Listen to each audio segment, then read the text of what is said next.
It was an incredibly weird day. Ejections, stuff going haywire online, players getting hurt, and the news that we knew was coming, but all feared a season-ending injury to Jericho Sims. Michael Bolton. Thanks, Josh. It's Michael Bolton here, and it's time for another episode of the Locked On Fantasy Basketball Podcast. Let's get to it. Let's get to it, indeed. You are Locked On Fantasy, your daily NBA fantasy podcast. Part of the Locked On Podcast Network, your team every day. Hello and welcome to the Locked On Fantasy Basketball Podcast, brought to you by Basketball Monster. My name is Josh Lloyd, and I assume that eventually I'll be rejected. So, I test people and I push them until they prove me right.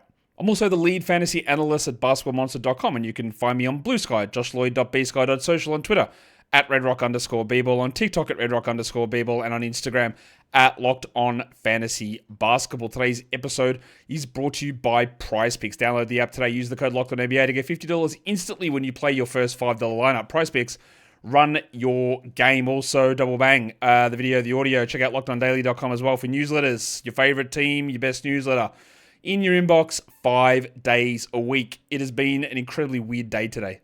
I don't know, it's just been a vibe. I am pent up of anger and energy, so I apologize. My energy level for the show is not where it should be or usually is. I am incredibly annoyed, so I'm going to apologize for that. Just weird things happening through the league. Really, really frustrating stuff with the Locked On Fantasy Basketball Bowl final week Battle Royale, which I'll tell you guys now, and I'll put an email at some point when I can get actual time to go back in there. It's just not going to be able to go ahead because of errors on Fantrax's system, which they claim can't be fixed, and it's an issue with their system, even though, again, we ran the same thing for the last 2 years. Causing errors where rosters wouldn't get imported and would take hours and hours and hours and hours to get them manually inputted, and I couldn't do that. They didn't have any way of copying the rosters over, which, again, is a shocking outcome for this whole thing, which, again, we did last year. Just really, really a bad outcome for that, and I'm very disappointed, and I do apologize. I take responsibility for it. It's the leagues that I ran. We had so many teams in there, and just horrid way for that to finish up. So what will end up happening, again, I'm just really frustrated with it at the moment. I will go in there, and I will get everyone who qualified for the Battle Royales, the prize money will just go to you guys. It'll just get split up that way, which, again, is not the ideal scenario. We all want an overall winner, but there's a day already gone. People haven't been able to set lineups. Rosters haven't been imported. It just is too much to do with 180 different teams to try and go in and fix that stuff up and retroactively do it. It's just not going to work. So, again, I apologize, and I hate to pull the pin on something like that. I just don't see a way around it. Fantrax can't do it, and I can't get that sorted. I don't know what happened. I don't know why a bug was introduced, but it was. It has annoyed me to absolutely no end. And apparently NBA players felt the same level of annoyance with about 20 million of them getting ejected today. So yeah, we'll see what we do there. It's National Sloppy Joe Day, which honestly, if I had to order something for food, it wouldn't be something called a Sloppy Joe. I'll tell you that much. Don't know what it is. Actually sort of do. Isn't it like a hamburger bun with loose mincemeat? Why don't you just call it a loose meat roll? That sounds probably more appealing. Shout out to Sloppy Joe enthusiasts out there. Maybe it's a different... You know what? I'm not going to go that. I'm not going to go in that direction. It's all about Sloppy Joes on National Sloppy Joe Day. Who is Sloppy Joe? Is he a bloke? Who is he? Do I care? Not really. Let's... Should we talk news? We probably should talk news. It looks like Josh Giddey, who, of course, was injured. They said he'd be out a while. He was listed doubtful because the Bulls are a pack of lying pricks. He has now missed since Wednesday. His first game can come back is the following Wednesday. They're going to have Wednesday, Thursday back-to-back, and he will play allegedly in one of those games. What frustrates me about this is you're more than welcome to list a player doubtful. I don't know if you saw last season when I attacked the Charlotte Hornets continually for listing Mark Williams doubtful for 3 months in a row, because that was the likelihood of that actually being true was 1 in 20 gajillion. My issue with, you can list someone doubtful and they don't play, that's understandable. My issue with what the Bulls have done multiple times this season is saying Josh Giddey is out. He will be out for about a week. Official injury report comes out, doubtful. Next one, doubtful. Next one, doubtful. No, you told us he's out a week. And they did it for Giddey once this season already. They did it for Dosunmu once this season already. And I think they did it for Lonzo Ball at one point as well. That's what I hate about it. Anyway, now the report is that Josh Giddey is going to be back either Wednesday or Thursday. The other news we got out for the season, which we all sort of anticipated, was Paul George. I know you're going to ask the question, who's the pickup? We've seen the pickup. We've seen the rosters. We've seen the rotations. Tyrese Maxey, I assume, is going to follow at some point. But George had legitimate injuries. He had 2 knee hyperextensions to begin the season. 2 knee bone bruises, which, honestly, could have easily sidelined him for a very long time. And now we had the groin thing. I'm not doubting the veracity. Look, if they were in the playoffs, he would have pushed through it. He has pushed through many, many injuries in his career and played through them. And he played through that knee thing all season.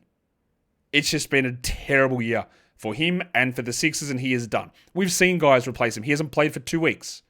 Edwards, Council, whatever random bum they pull off the street that's going to start in their next one, you're going to see random stuff going on. The good news, injury-wise, is Amen Thompson could be back on Friday. And then we'll see what the Rockets do with their rotation. Will Fred VanVleet get suspended? One of the many, many, many players who got ejected today. I don't know that he'll get suspended. I think he's a small chance of getting ejected, but I don't know, man. It just a weird day. I think there was 5 players ejected today. Okay, 1, 2, 3, 4. 4 ejections today so far as I'm recording this. Just a very, very strange day. Let's take a look at some waiver wire trends across the league. By the way, the Jericho Sims out for the season thing was true. He's having surgery on his thumb. He's out for at least 4 weeks, and they hope that he's back for the playoffs. So for our purposes, his season is over. Jericho Sims. So the Bucks backup center is who? Are they going to actually play a young player? Chris Livingston? Tyler Smith? They don't have anybody else. Giannis, I guess. They don't have a center. They had a 2-way guy, Liam Robbins, but they cut him. I wonder what they do. Most added players over the last 48 hours, waiver-wise. Number 1, Moses Moody. Good schedule for the Warriors up here, so that makes sense. The second most added player, Justin Champagnie. He just played too well last game, so they benched him for AJ Johnson. We'll talk about that Wizards game and see how it went. I'm not going to make a presumption now to tell you what to do here with Champagnie until I see how that game plays out, because it's not finished, but that is incredibly frustrating. Jackson Hayes, one of the most added players. I think that is a complete W to do that. Jeff Doughton Jr., we know that basically anyone that's going to play minutes in Philadelphia is going to be worth your consideration. Gershon Yabusele is one of the most added players. Unfortunately, he wasn't one of the players who played minutes because he was ruled out today on a back-to-back with that sore knee, along with Boner, Drummond, and Embiid. So they were down to their 5th string center today. Cool.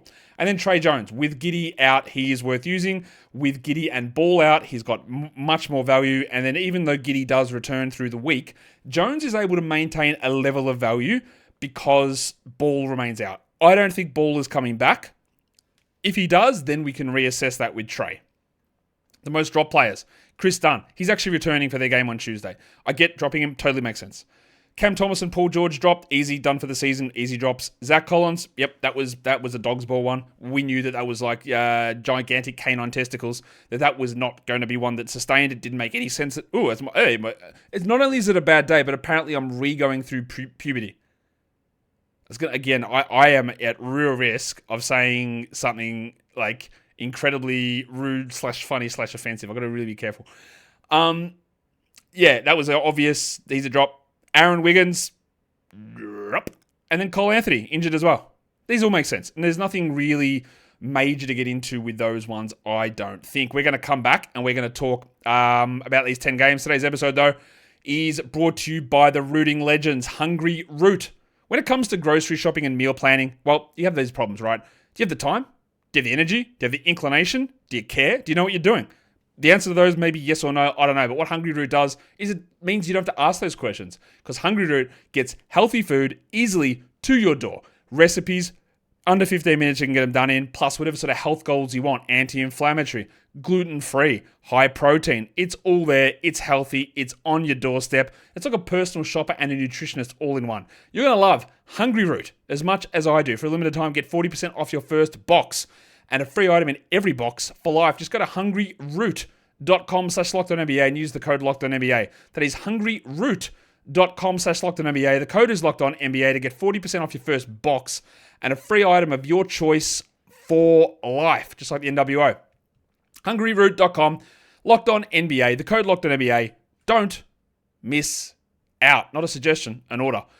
Today's episode is also brought to you by Monarch Money. Do you ever check your bank account and go, hey, where's all the money gone? Well, dining out, online shopping, entertainment, it can be easy to lose track of all that stuff. That's where Monarch Money comes in. It's your personal CFO. It gives you full visibility and control over your finances. It's not just a budgeting app. It's more than that. It's a complete financial command center. You can track all of your accounts, your investments, and your spending in one place. So it's not just to manage your money. It's to help build your wealth. All of your apps in one spot. You don't have to worry about opening each individual one. What about a code for this? All in one spot, all easy to track, all there, easy to do. Take control of your finances with Monarch Money. Use the code LOCKEDONNBA at monarchmoney.com for 50% off your first year. That is monarchmoney.com. The code is LOCKEDONNBA for half off your first year. Oakley Dokley. Should we talk about the first game? Sounds like a pretty good place to start. It's the Miami Heat, the New York Knickerbockers. The Heat got cooked 116-95. Eric Spoelstra, who, I'll be honest with you, I still think Spoelstra is a very good coach. I have dropped him down my estimations this season. Do they have a good roster? No, they don't. Like, their roster's been terrible last season and this season. Not good at all. But Spoelstra's continual changing of players and roles and making weird decisions doesn't allow any sort of rhythm. Yeah, the players aren't working, but that's because they're bad. But you continue to choose bad options to play in bad spots that don't make any sense. So after a one-game reprieve for old mate Superman Khalil Ware, he moved back to the bench. And that meant that Haywood Highsmith, who I believe was a good old 0-minute DMP legend the game before, he started. Jaime Jaquez started again as well while Andrew Wiggins was out. Let's start with Ware, who had 10 and 6, a steal and a block in his 19 minutes. He's been a drop for a while. Get that garbage out of here! It was a good Duncan Robinson game. He barely played in the last one. 22 with 5 threes. Impossible to rely upon. Or Davion Mitchell, who's gone from 37 minutes as a starter to 29 minutes as a starter to 21 minutes as a reserve player back to 35 minutes as a bench player. Again, figure that shit out if you can. He had 12, 5, and 3 with 3 steals. Very good. Shooting very bad. We know who he is. He's an assist and steals guy that you're not going to have any trust or reliability in the minutes or the production. Just what you want, yeah? Nah, we stream him in for assists and steals and then we just cross our fingers and go, bloody hope so. Jaquez had 6 points, but he did have 12 rebounds, 7 assists, 1 steal, and 2 blocks. So that was very good. I get that now that all the Jaime Jaquez hype train has been completely derailed, we can fully actually evaluate him as a real player. He's a reserve, bench, rotation wing guy who's solid-ish at times, but has real limitations. I think it's good to be able to put someone into the right area of who they are. Adebayo, 12, 7, and 4 with 2 blocks, not ideal. Hero, 20 points, but not much else, not perfect. And then not a lot else really going on here. Rozier stinks, please, God, why would you be rostering him? You don't do that. And did I even mention Highsmith, who had 2 points in his 27 minutes? That maybe, does he just go back out of the rotation next game? Honestly, wouldn't be shocked in the slightest if that happened. The Knicks side of things, well, if there's one thing about Tom Thibodeau's coaching is, you're going to get pretty good consistency. Some of it's going to be insane consistency, but you're getting consistency. This is how big the blowout this was. We got 29 minutes from Josh the Hitman Hart. 12, 13, and 14 with 4 steals and 1 block. That's an amazing game. Cool.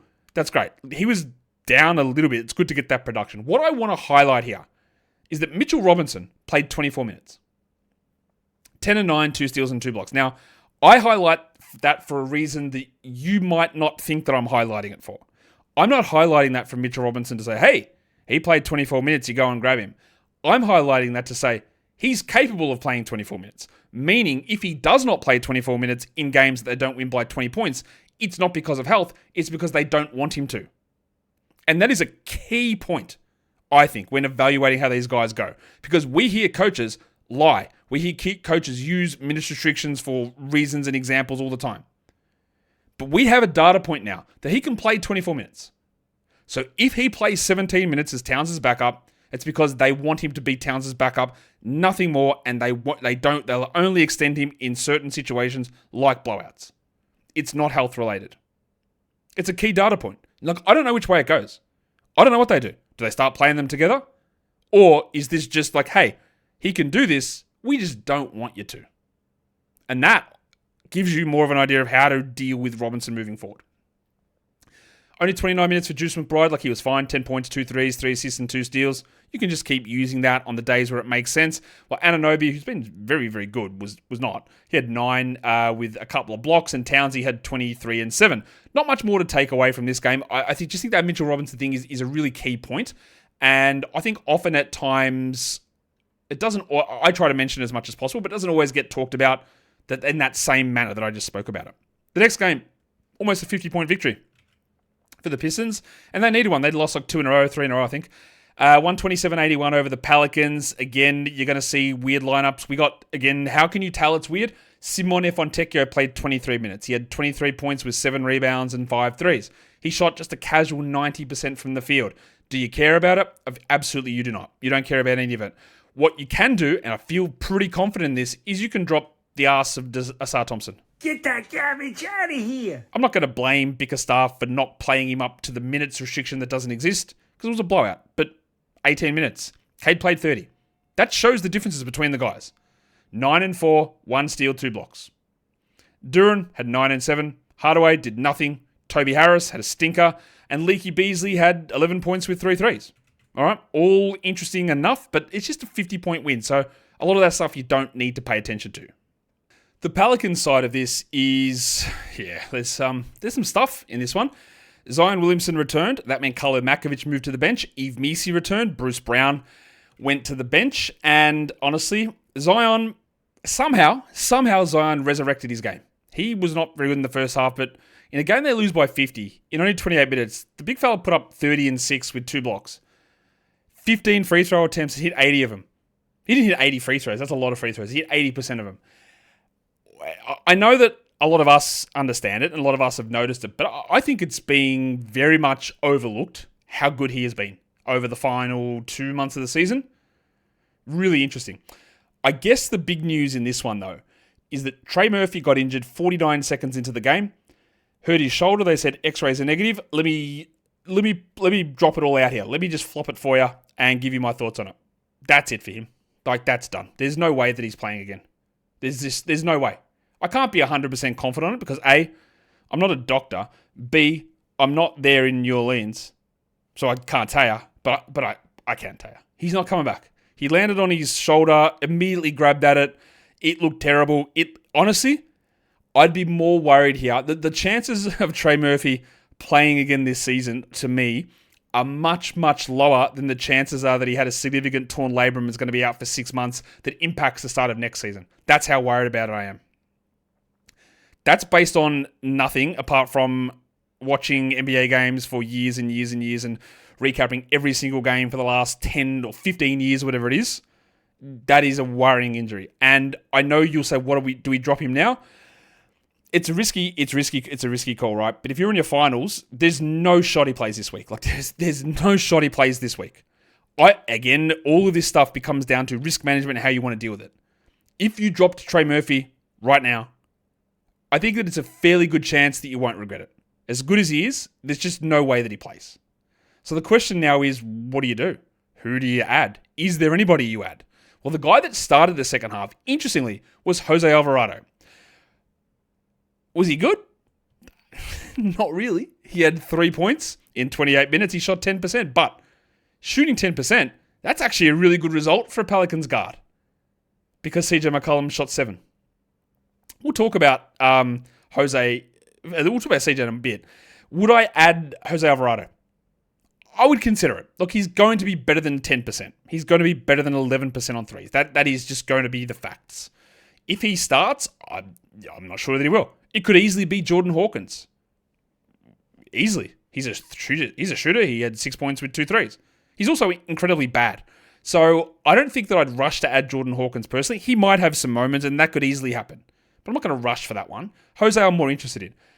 CJ just continues to prove my point that he is the biggest, mystery box. Is mystery box the right term? Sometimes you'll get something good. Sometimes you get the smelliest turd you've ever seen in your life. This is honestly close to the worst game I've ever seen. 3 points. He had, no, you know what? Not true, because he had 5 assists and 2 steals. But he shot 7% from the field. He went 0 of 10 in the first half. He somehow went 1 of 5 from the free throw line. How does he do that? 1 of 5 from the free throw line. He misses all 7 of his threes.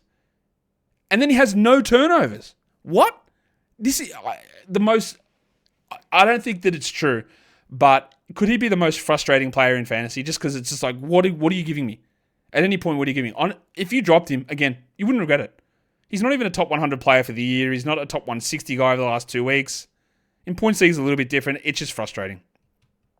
Bruce Brown was ejected in this game. Of course he was. Yves Missi had like a 12 and 10 double-double with 2 blocks, which honestly is one of his better games. I don't believe that he's a must-roster player, meaning when I say must-roster, this is what I mean, right? When I say is Yves Missi a must-roster player, I mean that if any player, you, Johnny, Sammy, Sarah, Callie, whoever, has got their team and they go to the waiver and they go, Yves Missi's there. Man, I've got to grab him. That's a must-roster player. Because I believe if Callie and Sammy and Johnny and Timmy and Billy and whoever go to the waiver and see Yves Missi there, your first response would be, do I need a center?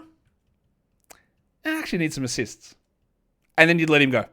That is not a must-roster player. That's a guy where you go, whatever, maybe. We'll see. Sometimes a player might get dropped and they don't fit your bill, but you go, I don't care. I'm just adding them. And if I have to adjust other things around it, I will. If Yves Missi sits there, you go, what about, look, like Cameroonian Nick Richards? Do I need him? Probably not. Is he actually Cameroonian? I'm pretty sure he is. Do I need him? Probably not. Matkovic had 7 and 7 with 2 steals, which actually qualifies as a good line for the Pelicans today. Do I care enough to look at him? I like Carlo's fantasy game quite a bit. There's still a lot of things in the way, though. Kelly Olynyk did his sort of thing, 9-3-3, triple one. He is feeling fringy to me. I don't think that it's a must. But yeah, just a lot of frustration with that team at the moment, I would say. Today's episode is also brought to you by Prize Picks. With Prize Picks, basketball season's heating up, and that's the way you get in on the action. It's Prize Picks. It's the best place for daily fantasy sports. With Prize Picks, you just pick more or less on at least 2 player projections. You shove them into one of those lineups, and you can win up to 1,000 times your cash. It's easy to use. It's available in over 30 states. It lets you mix and match projections across different sports as well. Build your lineups. Do it quickly. Do it fast. That's what she said. But also, you can get things like your Taco Tuesday deal. No, you're not getting free tacos. They're just giving you... And again, how many people use the term taco for fantasy that don't know what it is? A lot, I'm guessing. A lot. But that's beside the point. On Taco Tuesday, Prize Picks discounts the projections on certain players up to 25%, which gives you even more value. So download the app today. Use the code LOCKEDONNBA to get $50 instantly after you play your first $5 lineup. That is code LOCKEDONNBA. For $50 instantly after you play your first $5 lineup, Prize Picks, run your game. The NCAA tournament is here, and so is the Bracket Breakdown. Locked On Podcast Network and Amazon Fire TV channels are teaming up to deliver NCAA tournament coverage like never before. Watch studio shows featuring former players and Locked On's local experts as they guide you through every upset, buzzer beater, and bracket matchup. Stream it all for free on Amazon Fire TV channel. Search Bracket Breakdown to see it all for free. It's your team every day. All right. A couple of games in the books. Let's get to the other ones. All right. Let's go to the Philadelphia 76ers and the Houston Rockets. An overtime classic.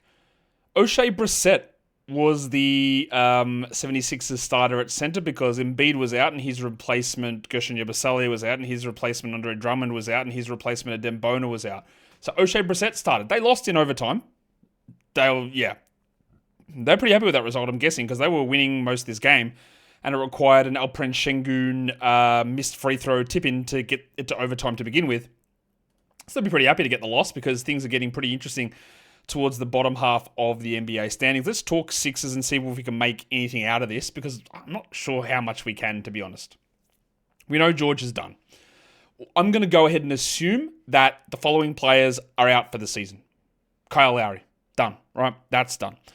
I assume that Andre Drummond is done. I also assume that Tyrese Maxey and Kelly Oubre are done. Although on those two, I'm not 100% certain. Not certain. I do think that Yabusele will return. I do think that Adem Bona will be back. And I do think that Lonnie Walker will return. But I don't know. We almost got another 50-burger DoorDash legend Quentin Grimes. Played 43 minutes. He had 46, 13, and 4. 2 steals, a block, 27 shot attempts. Terrible from the line, but had 8 3-pointers. He's been an absolute, what do the kids say, demon at this point in the season. It is going to be incredibly interesting. He has got real overdraft risk next season because Tyrese Maxey, Paul George, Joel Embiid, Oubre, I guess, but Jared McCain is also a player on this team who was starting to look really good. Now, I have significant doubts about McCain and Maxey as a backcourt pairing, and Grimes is a player I've liked for a long time. But again, I'd be lying to you if I said, Grimes is going to be a multiple 40-point per game scorer. That's a lie, right? I didn't believe that. I said I think he can be good, but come on, this is a different level. Obviously, we're rolling with him until he gets shut down, which, don't be shocked. He's already got the built-in sore knee excuse. Jared Butler, the best Butler in the NBA, had 21, 2 and 5, 2 steals and a block in 37 minutes. It was him over Jeff Doughton today. Will it be that case every game? Don't think so. But also remember, Doughton is game limited. Butler is not. I like Butler more than Doughton. There we go. We also have to, amazingly, unbelievably, we have to talk about Jalen Hood-Schifino. 31 minutes, 12, 4 and 1, 2 steals, 2 threes. It's probably just streamable at the moment, but that's interesting. Well, Justin Edwards played 39 minutes. Now, he had been starting already. And this is going to be one of those things. So I want you to be cautious with this. 18, 3 and 4 with a steal and 4 threes. Unbelievable game. That's a very good game. But what will happen is people go, Paul George out for the season. Justin Edwards, look what he did. But remember, Edwards has been starting every game for weeks. And he's been playing like 21 minutes and been doing nothing. Them saying out loud, Paul George is out for the season, is not why Edwards played better here. He just played better. And he got more minutes. And I don't really know that there's a clear indication as to why. But it's not because Shams tweeted George is out for the year. Because let's be honest, the team knew this. Everyone knew this, that George was done. It just is one of those timing things. I'm not saying Edwards shouldn't be grabbed because that's a pretty good game. But last game it was Council who started, and he still started here, Rick. But he was the guy that went off. He had 10 points with 3 threes. These are not very good players. No offense to them. That means there is going to be inconsistency in their games. We had 43 minutes from O'Shea Brissett, 11 and 5 with 2 blocks. He's not really cutting it with bad percentages, but if he's the only center, you do use him. You do consider him. Chumara KK had 2 points, not much to say. He's always been a horrid fantasy player, and Alex Reese played the lowest minutes of anybody. So we're looking at Grimes, clearly. Butler was the next guy. And then I think Edwards, Hood-Schifino, Doughton, Council are all on a similar-ish level with Brissett, who's on a 10-day, but he can sign a second 10-day. His first 10-day ends on Sunday. He can sign a second 10-day, and he can be converted to a full contract. He is on, I believe, the 10-day roster slot that's a roster exemption. So, that may not... That roster exemption will hold because people aren't coming back. But I think you can only use it for 10 days, but they can easily just convert him, use him on the roster slot where Alex Reese currently is, and then move on and then cut Reese and sign someone else onto the 10-day hardship spot. They can do that. There are ways around it. He's interesting, Brissett. I won't say he's extremely exciting, and I do prefer Butler over him. Edwards, Council, Hood-Schifino in that same sort of boat. But it's just going to be messy because last time we wanted to say, hey, look at Doughton. Oh, it's Council time. That's how things are going to go. And it's all going to depend on what they do with Maxey and what they do with Oubre and what happens with Boner. I still think Boner will be very interesting when he returns, but no. The Rockets. Tari Eason returned, and he started over Jabari Smith. Let's talk about Eason's game. 39 minutes, so no minutes restrictions there anymore, clearly. 21 and 8 with 2 threes. Inefficient, and I'd say that he's been pretty good. I don't think he's blown you away as much as you would hope, but he's been pretty good. Jabari had a very good game. I'm definitely not going to buy into that. 40 minutes off the bench, 30 and 8 with 5 threes and 2 steals. If he could do that, then we're completely all in. But he took 17 shots. He shot 65%. They're just not real numbers. And there's a few things we need to talk about here. Amen Thompson could be back 1 game more out, and then he's back. VanVleet got ejected. Only 3 points, which stinks clearly, but he did have 7 rebounds, 5 assists, 2 steals, and 2 blocks. So that's good other production. Not quite as bad as CJ, but pretty bad on the shooting stuff. But Jabari getting those minutes is because Alperen Şengün played just 22. Now, again, looking at Şengün's line, 13, 11, and 5, you won't go, that's terrible. What happened? Well, they just got in a gigantic hole. They were getting cooked. Şengün was on the bench. They started to come back, so they played other guys. Now, Şengün did come back in, had the game-tying dunk tip in to get them back there. But that's why his minutes were low. Wasn't a foul trouble thing. He wasn't injured. They just were bad. He was playing bad. Other players got them back into the game. They kept him on the bench. That happens. Happens to Şengün a bit, but that happens. So don't read a huge amount into the Jabari stuff. Brooksy had 25 and 6, 5 assists, 2 steals and a block. Pretty good. He is an elite stream guy, and he remains that elite stream guy at this point. Not much changing there. The next game was another overtime game in a weird one where the Pacers just said, we need a rest here heading into the playoffs, so we're sitting everybody. Obi Toppin for Pascal Siakam, Tom Bryant for Miles Turner, Benedict Mathurin in place of Tyrese Halliburton, and Jarris Walker, hello, in place of Aaron Nesmith. Yet they still win, 132-130. The NBA, despite the shenanigans that can happen at times, like right now, there is so much talent in this league, and that is why I've been calling for expansion for a long time. I know that somebody in the comments and chat is going to have this opinion. Get ready, I'll preempt your thoughts. What are you talking about? It needs contraction. The league's so watered down. Every team is terrible. No one's good anymore. Bullshit. It's the other way around. There are too many good players. There is so much of a spread of a talent that there are players who should be getting 25, 30 minutes a night that can't crack rotations. It's a talent glut, not a lack of talent. Okay. Toppin was great. 34 and 10. 7 rebounds. 7 threes, stealing a block. That's an amazing game. But let me tell you what to do. Throw everything in the bin. Because it doesn't matter. Turner, Halliburton, Siakam, Nesmith, all out. All not injured. They'll be fine. It was also a very good game from, yes, Tony Bradley. 12 and 9 with the steal and 2 blocks. And what was very eye-opening is that Tony Bradley was a better player than Thomas Bryant. Because Thomas Bryant stinks. Bryant did have 10 and 7 with 2 blocks, but shot horribly. We don't need to worry too much about that, and Bradley's only on a 10-day. Just keep an eye on that, though, if any of these resting things happen again. Walker had 13 and 5, 3 threes, solid enough. Mathurin had 22 and 35 minutes. Don't add him. Please, for the love of God, don't add him based on this game. And then TJ McConnell had 11, 4, and 13 in 30 minutes. He's fine to add because we know what he provides even when everyone else is back. But overall, that game just gets thrown in the bin. Shout out to you, Obi Toppin. Great game. Game winner. Well done. Unbelievable game. Tony Bradley, are you back? All right. Jarris Walker, there's a flash. Good for you. Even Quentin Jackson there's 3 Quentins in the NBA. And they're all spelt differently.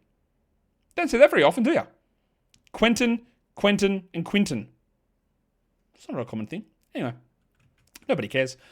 Let's talk about the Minnesota side of this game because the Timberwolves, they're not committing to Dante as a starter for some reason, so DiVincenzo moved back to the bench. It doesn't really matter because he played 32 minutes. He had 19, 3 and 3 with 5 threes and 2 steals, so you love that. While Goose had 38, 3 and 5, 2 steals and 2 blocks. Bad field goals, elite free throws from Anthony Edwards. We also had an ejection in this game. I didn't even mention it. Andy Nembhard got ejected. By the way, you're not rostering Nembhard. Nembhard got ejected and so did Gobert. I know what you're going to say. I know what people are going to say about this. They're going to say that Gobert was really dirty with that elbow. I don't think it was an elbow. Let me phrase what happened, if you didn't see it. Nembhard basically was driving. He lifted his arm, smacked, and I don't remember which player it was, but he smacked a Wolves player in the face, right, as he lifted his arm driving through. Gobert 100% came in to hit him, like, without any question. He was like, here's a square up. Don't hit my guys. Cop this. He did not elbow him. He hit him with the top of his bicep, bottom of his shoulder, in the head. Dirty, no question, right? But after he did it, the elbow came up. But he didn't elbow him in the face, right? Let's get that clear.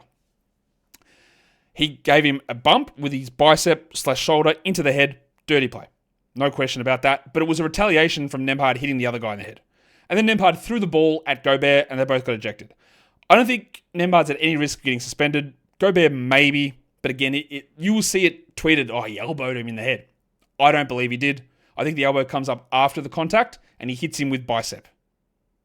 But in the end, it doesn't matter. Let's just see what they do in terms of suspensions.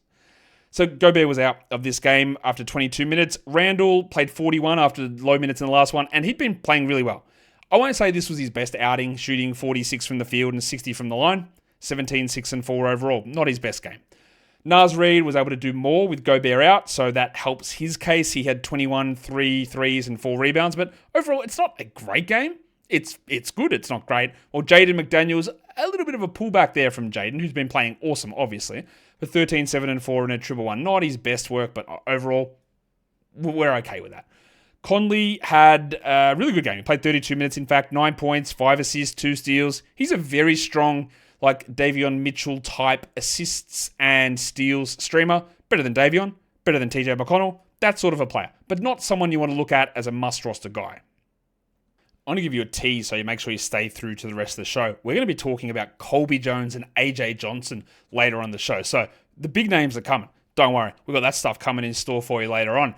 The Chicago Bulls and the Utah Jazzmen. The Bulls without Giddey and Ball again. They win 111-97. It has to be because Vooch went crazy. No, 10 points on 20% shooting. 31 minutes for Vooch with 10 rebounds, 4 assists, a steal, and a block. He's going to end up like bang on around 50th for the season, I'm guessing. I think he's already at like 48th according to my Durant rankings. And that hot start is going to look pretty crazy when you look back at where he was. And he's like rankings rolling 2-week graph. He's going to be an insane thing to view because he has been outside the top 100 for about 5 weeks now. Yeah, that stinks. Kobe White had 26 points. Not a huge amount else of helper stats, but that's fine. And another big Trey Jones game, another big Kevin Huerter game. 18, 4, and 12 with 3 steals. I've been pretty skeptical of Jones. I think rightfully so. But with guys still out, he's been putting up good numbers. And in this game, he shot 80% to get here. So for now, yeah, we roster him. Kevin Huerter, also really good. 17, 9, and 2, 5 threes. In the short term, you roster him. In the long term, I don't think you do. And we actually got big minutes from Matas Buzelis. Now, last time, or 2 games ago, we were getting 30 minutes of Julian Phillips. This one, it's 30 minutes of Buzelis. 17 and 9 with 3 threes and a block. That's a lovely line. I really like that from you, Matas, but I don't really feel a level of confidence in trusting it. Well, Zach Collins went scoreless in 17 minutes. Missed all 6 of his shots, and Pat Williams had 5 points. Good for him. We also got 6 minutes of Taylor Horton Tucker, revenge game. He had scored, what's that? Is that 1 point? 1 point he scored in his revenge game. Let's look at the Jazz side of things because what the hell do we do here? It's a back-to-back. Larry Markkinen played. What? He played. 16, 2, and 1 for Larry. He only played 24 minutes, and this team is just going to be annoying. It's just going to be ridiculous. It's been annoying all season. Even someone like Walker Kessler, who played 31 minutes, he just started bombing threes. He shot 27%. He had 7 and 12 with 3 blocks. That's not a bad game. What do you do with any of this stuff? Like Michael Potter. He started Potter, but did he play enough? Like, not really. He played, 23 minutes for 2 points? Jordan Clarkson played. He had 14 points. Well, Colin Sexton was out.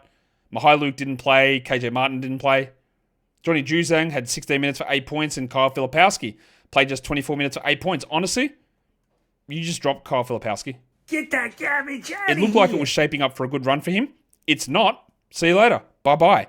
Keontae George came back. He had 16, 2, and 2 with 2 steals. And Collier didn't do that much. 8, 6, and 8. Collier is an assists-only stream. George probably is a guy to roster. And out of everyone on this team, you roster George. You probably roster Kessler. Markkinen, you probably do. But I don't know. I feel like it's going to be a day-to-day thing where I just don't know what they're going to do. There's just going to be weird stuff continually. I don't think you do it with Clarkson. I don't think you do it with Collier. Debatable whether Cody Williams is a shallow team league guy. Of course he isn't. Jordan Clarkson had 14. You don't really do much there. It's just mess city. And again, George maybe. Kessler probably. Kessler, yes. But this could all just get upended as early as the next game. It's a weird spot. It's getting weirder. And I don't know what more to put onto that. It's just an incredibly confusing situation, game by game, with how they're going to manage things. All right, by now, I'm guessing that you've seen the news on Trey Murphy. I hope what I said before was prescient. I think it was. Torn labrum, partially torn rotator cuff, season over. That has real risk of impacting next season. That's the injury that Julius Randle suffered last season, probably a little bit worse, to be honest. It's usually a 6-month-ish recovery. Torn labrum surgery, partial rotator cuff. 6 months from now takes you to middle of September. It's going to be pushing it. That's like honestly some of the worst outcome you can have. And when you talk about like why would you sit guys at the end of the season, just play through, that's why. Like that is almost as disastrous an outcome you can have. You have that on top of DeJounte Murray for a season that was going nowhere anyway. That's terrible. Like, that is really bad. And yeah, they were trying to play their guys, and it didn't work. Let's talk about this next game, though. It is Memphis and Sacramento. You'll be shocked to know that Ja Morant was out, Santi Aldama was out, and then Scott Pippen was also out. So that meant we got a big Luke Kennard game, right? No. 8 points in 28 minutes with 8 assists. That's still not terrible, but it's not ideal. We also didn't get much out of Jaren Jackson. In fact, it was just Desmond Bane doing everything. 44 points for Bano on 26 shots with 7 threes and 4 assists. Very good game. Everything else, like, what am I going to do with Johnny Conchar? Lil Jon had 8 and 7 with 2 steals in 17 minutes. Zach Edey blocked 4 shots with 12 and 8. Cam Spencer played 15 minutes. Vince Williams is going backwards somehow. GG Jackson was in the G League because he's not very good at this point. Hard to... Look, Lamar Stevens have been playing 15 minutes a night. Extra guys go out. They went, nah, you're playing 3 minutes now, my guy. Okay. Pretty good game from Jalen Wells, 14 points with 3 threes, but honestly, we're not really streaming him in. The guy that we do look at as a somewhat value player is Brandon Clark. He had 15 and 8. He had a steal and a block. He's not super exciting, but while Aldama is out, there's a little bit of interest in him. But overall, not a huge thing there with him. Onto the Kings side of things, because Domantas Sabonis came back from his hamstring injury, which he re-injured, and apparently didn't re-injure, so he's available to play. And of course, he played, and then he left early with a lacerated eyebrow, and then he returned from that, and then he rolled his ankle, and it looked pretty bad. I would expect that he misses time again. That's because he's soft, of course. It's the only reason. So that means, I guess, we're back onto Jonas Valanciunas, although maybe not. Valanciunas played 16 minutes. He had 8 and 5 with 3 blocks. I still would go to him, even though Trey Lyles is a deeper league option. Sabonis played only 12 minutes here. Jake LaRavia revenge game, 12 points, 2 steals, and a block. Shout out to the Grizzlies for giving him up for literally nothing, for literally no reason at all. None whatsoever. One of the worst trades, honestly, one of the most underrated bad trades of all time, that one. Giving up Marcus Smart and Jake LaRavia in order to get Marvin Bagley. What? Okay, cool. Malik Monk cooked 28, 3 and 8 with 2 blocks, and Zach LaVine hurt his ankle early, but he returned 23, 2 and 6, and Keegan Murray was pretty good. 16 and 10 there. LaRavia we only look at in deep leagues, but he's turning into a solid enough player. So I would look, obviously we're not rostering Keon Ellis, clearly. 9 points in 3 threes. I would add Valanciunas. I would look at Lyles in deeper leagues and LaRavia in deeper leagues for this Kings team. The next game, just an absolute destruction of your Toronto Raptors as the tanking shenanigans just keep getting turned up a million notches. A 40-pointer here from the Suns, 129 over the Raptors, 89. Emmanuel quickly returned. That meant that Jamal Shed went back to the bench. Colin Castleton is the one that got the start over old mate, with Jakob Poeltl out. And then O'Shea Abaji, who started the last game, he went to the bench. So Johnny Mobo could start. We'll start with quickly, who was pretty good, 15, 7 and 7, but we can't trust this game to game. We don't know what's going to happen, do we? We don't know how often they're going to play. Orlando Robinson only played 21 minutes, but the production's still pretty good. 12, 8 and 3. I don't mind holding him, but they've also got a really bad portion of the schedule. So if you're in a finals week, you can't afford zeros all over the shop. So if you wanted to move on, do it. Castleton was fine, 10 and 6 with 2 blocks, but again, is that a high priority instead of maximizing games? Probably not. AJ Lawson was solid enough. Garrett Temple's playing. And Scotty Barnes didn't do very much at all. Bad percentages, no defensive stats. He has been, I would say, relatively disappointing over the last 3 months or so. Although the recent production, we sort of know what's going on there.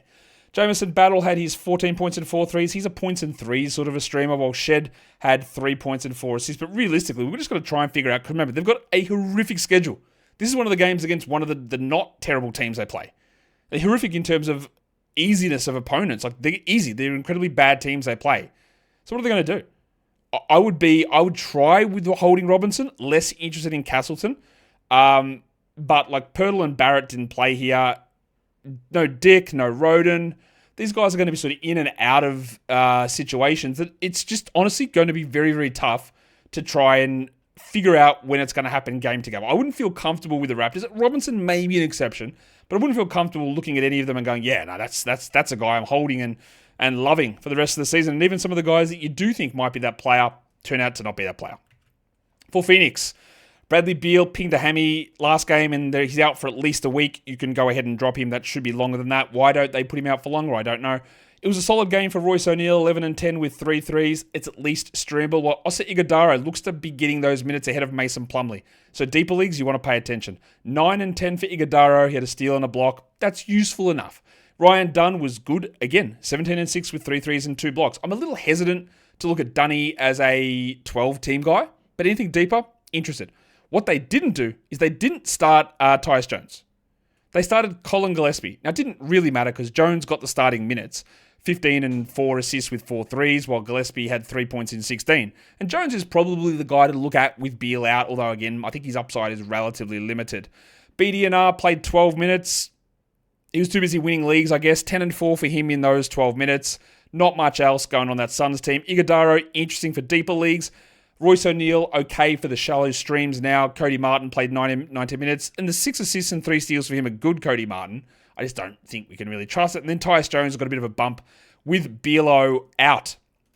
Let's go through this next game. It is the Golden State Warriors and the Denver Nuggets. We said yesterday, I think it was, that we a bit of a worry about the way they presented the lineup information. Go, are they going to be sitting a bunch of guys here? And yes, they are. No Jokic, no Murray, and no Christian Brown. But Aaron Gordon played, and he turned into the GOAT, apparently. 38 and 6 with 4 threes on 63% shooting. Just a huge game. Russell Westbrook did his best to kill your field goals. At least he didn't take a free throw. But 29 from the field for 12, 11, and 16. 3 steals and 2 blocks. You love all those counting stats. And the guys that replaced Jokic, Murray, and Brown. Hunter Tyson, 9 points in 20 minutes. Yeah, real person. Peyton Watson. This is exactly what you would have wanted had you streamed him in. 13 and 5, 1 steal and 4 blocks. Can't really ask for much more than that. And then we got 11 minutes of Jalen Pickett. We got 24 minutes of Vlatko Čančar. Honestly, just can't believe that he's playing, to be honest. But he was back and playing big minutes. And I thought we'd get way more Zeke Naji. We did not. He had 7 points in 11 minutes. But this is just one of those random single-game maintenance days, I'm guessing. I don't really think there's anything serious to be worried about there on either side. For the Warriors, they lose a game that, honestly, they just needed to win. They brought back Quinton Post to start. Guy Santos Al-Helper moved to the bench, but Post didn't start the second half. In fact, he played 8 minutes total. Thank you, foreseeable future legend Steve Kerr. How can you... Why would we know? Why would we expect that? What is happening? Okay. Now, they do have the Monday, Tuesday back-to-back, and who knows what happens with Post tomorrow. I expect that Kuminga doesn't play tomorrow, but Podziemski is likely to return. Peyton was great. 18 points, 3 steals, a block, 2 threes. He's putting up some solid numbers. And if it wasn't Gary Payton and I wasn't worried about injury, he'd be interesting to grab. But I am worried. I don't mind a stream of him for Tuesday, Thursday, but it is risky. Jim Butler had 23, 8, and 6. Steph had 20 and 7 assists, 3 steals, good numbers there. Posty did nothing. Kuminga did nothing also. 13, 4, and 4, 36 and 63 bad percentages. Kuminga's not a good fantasy player. And he is limited and he's going to miss tomorrow. I don't think you need to hold him. At this point of the year, you don't need to be sitting on John Kuminga because I don't think the upside's going to be high enough to matter. Guess what you're also not doing? Rostering Buddy Hield, 2 points. Let's talk about Moses Moody, who was a real key streaming target here. The game's not great. 9 and 2, 1 3, 2 steals and a block. But the little 2 steals and a block helps. Just enough there, enough of a role, enough value, enough to be like, yeah, I think that one's going to work. Because let's be honest, a lot of the other choices don't always work. And in fact, a lot of them just did not work in this day's action. Speaking of not working, Washington and Portland, they won that game against Denver and they went, right, there's no way we're risking winning again. They lose 112-97. They decided that Justin Champagnie wasn't going to be the starter. I thought that, okay, he's locked in 30 minutes. No Bilal, let's roster him. Played 19 minutes. Why? Again, too good. 5 points, 2 steals. 2 assists, 1 steal. Shot poorly. I would be inclined to hold Champagnie, but not for very long. Let's talk about the guy that replaced him. AJ played 35 minutes. He had 8, 7, and 4. We're not really rostering him. And then Chris Middleton played 11 minutes. It always made no sense that Chris Middleton was playing big minutes on this team. He didn't start the second half. He played 11 minutes. Jordan Poole played 11 minutes as well. Him and Chris Middleton, exactly the same playing time. Didn't play in the second half. Benched them. 9 points with a steal for Poole.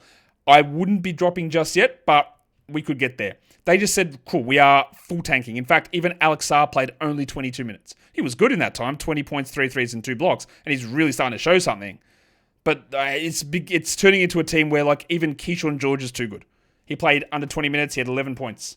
Bub had 3 and 4 with 8 assists. I wouldn't roster Bub. I wouldn't roster Chris. I would hold Poole. I would probably hold Champagnie. Like Jalen Martin, did you know he played for this team? He had 11, 6, and 3 with 2 steals. Cool. The guy that I would look at, and Rashawn Holmes got DNP'd here, and we've sort of been waiting for this, Tristan Vukcevic. Add him. 17 and 8, 3 threes, 1 steal, 2 blocks. I would be very, very interested in adding him. I think he's going to have some big games here. Hope he doesn't get too good that they decide to bench him, but that is just got mess written all over it. Oh, by the way, the guy that started in place of Jordan Poole in the second half was Colby Jones. Jonesy had 2 points in 25 minutes. He was part of that Jake LaRavia, Marcus Smart salary dump trade from the Kings to the Wizards. Blocked a shot. I don't think we need to worry about it. But honestly, that just blew up a lot of our spots of George, of Champagny, and I don't really know how to view it. If I see that again, and I could, I would be even more worried than I currently am. Let's talk about the other side of this. It is the Portland Trailblazers, of course. Their starting lineup, there was no Jeremy Grant, of course. Ides of March got him once more. And Tamani Kamara out of nowhere. And they just didn't have to play anyone any minutes, apart from the guy that replaced Kamara, and that's Chris Murray, who I'm convinced is bad. But he had 5 points, he had 10 rebounds and 4 steals and shot 25%. Very hard for me to get excited about that. It continues to frustrate me. They just will not start Scoot Henderson. 31 minutes for Scooter, 11, 5, and 3. Very tough to roster that. Don Klingon, 11 and 13. Definitely not his best work, I would hold. And Shaden Sharp, after that little hot streak, he's been really quite bad. Do we need to be looking at him as a must? No. You can absolutely use him, but he's not a must. What we do need to discuss is Matisse Thybulle. The painter played 22 minutes. Second game for the season. He had 5 steals and a block. Will he be able to carve out those minutes? There was no Kamara, no Grant, no Williams, no Walker here. It's more important there's no Kamara and Grant. Will they carve out enough space for him to play 22 minutes? Because if they do, then Thybulle is an option. I wouldn't rush to grab Thybulle, but you can easily see the path here. You can easily see the opportunity. But it needed Kamara and Grant out, and yeah, we're going to see some stuff. It's frustrating because that is just a game where we thought we had some really interesting options popping up, and they just got kiboshed. The Spurs and the Lakers. The Lakers win at 125-109. Devin Vassell is continuing to play good minutes, 17 and 8 for him. Keldon was fine. In fact, getting this from Keldon's a W. 2 steals and 2 blocks. It's huge from the horse. Champagny played 29 minutes. Not Justin, the one we thought would play more. It was Julian, who had 6 points only, but 5 assists, a steal, and a block. He's a nice deeper league stream. Biombo, absolutely not. Harrison Barnes, I'm not even going to play the song. It's that bad. 7 points in 19 minutes. While Steph Castle, he's going to just brutalize you. He's going to brutalize you through volume of scoring. 23 points, that's great. That's a good brutal. The percentages are going to cook, though. They're going to actually reverse. They're not going to cook. They're going to be dreadful. 43 from the field on big volume. 67 from the line. No defensive stats and 3 assists. He is an incredibly, incredibly bad fantasy player at this point. You can use him more in points leagues, but understand he is going to create a lot of problems.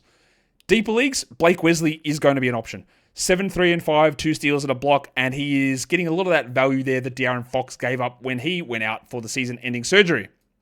And lastly, we go on to the Lakers side of this game. They win it easily, like I said. No change to their starting lineup. Austin Reeves continues to be ridiculous. 30 and 7 with 6 assists. Luka had 21, 9, and 14 with 3 steals. And Jackson Hayes, he probably is an ad at this point. 9, 11, 2 steals and a block. Jared Vanderbilt ejected, another one to add to the list. Oh, Jeremy Sohan also ejected. Didn't talk about him on the Spurs, 15 and 3. Cool. Connect was fine as a point streamer. Finney Smith had a solid enough game, but honestly, a lot of the same stuff for the Lakers. We love what Reeves did. We love Doncic. Hayes is a good option. And Jordan Goodwin was very good. Very good. 15 and 4, 3 threes, 3 steals, and a block. Now, he does have two-way contract limitations. But while LeBron is out, while Hachimura is out, I don't mind Goodwin as a little short-term stream guy, even in 12-team leagues. He's shown an ability to do it. All he needs is playing time. He's getting playing time. They're loving what he does. I think that is not even a sneaky ad. I think it's a pretty strong ad, honestly, at this stage. Okay, let's do some lines of the night to finish this off. The monstrous line of the night. CJ, no. The monstrous line of the night, of course, we're giving it to Quentin Grimes, 46 and 13, rebounds, 2 steals, an amazing game from him. The waiver wire line of the night. We thought that he'd be a good stream guy with Siakam out, but Obi Toppin, the game-winning bucket, 34 and 10, 7 threes. Fantastic stuff from him. Your young gun of the night, the best performance from a first or second year player. It's a guy that I think we should be interested, at least somewhat interested in adding. Tristan Vukcevic of the Washington Wizards, 17 and 8, 2 blocks. Is it possible that Vukcevic... Whoa, that's the wrong picture. I didn't mean to put Tamani Kamara's picture there. Do you reckon Vukcevic might be the best Vuc down the stretch here for the end of the season? The dud of the night is CJ McCollum, come on. 3 points on 7% shooting with 5 assists, though. I've got to give him credit for that. And that is the end of a topsy-turvy, annoying day on so many levels. Unfortunately, that we are getting silliness all over the place. Unfortunately, we're getting a lot of bad teams playing against bad teams at this point. Just a crazy, crazy day. By the way, the Warriors just announcing that Steph may not play tomorrow as well. So that's extra juice into the Moses Moody or even Gary Payton stream. So be ready for it. Hit the thumb up on the video. Yeah, not a great day. Hopefully things from any sort of perspective get better. Hopefully I'm not as jaded tomorrow. Hopefully Sloppy Joes are sloppy for everybody. Guys, good luck. Hope you're still here. You are the best of the best. You are the legends. You are the real supporters, and I do appreciate you guys. Thank you so much for listening, everyone. See ya.